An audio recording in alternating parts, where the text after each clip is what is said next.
বেদ মনে করেন যে জালা রই জালা লগে আর কেউ রে ফায়ার না ফায়ার শুনে ঠিকই পাইছি এটা কারাই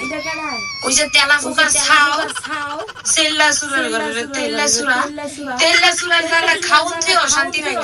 না রাইতে একটা মজার খাউন থুই যায় একটা বেলা করে দুইটা বেলা ভাত সোয়ালে উঠে দিয়ে পর সুবাই করে দেয় আমার তরকারি ভাত দিতে কি আড়া মনে হয় যে হাগর না সরকার খাও হয়ে যাবে তেলা ফুয়ের জানা আর ভালো লাগে না যতই ডাক না লাগাই কেমনে যে জায়গার শান্তি আর নাই দুটি বাইক করছি ডাকনা হালাই তুই মানে তরকারি হয়েছে একটু ডিম গুলা করছিলাম কুয়েল ফকির ডিম এটা ওরা বলে দিনের ভিতরে সুন্দর করে আমরা বই রে এমনি না বই রে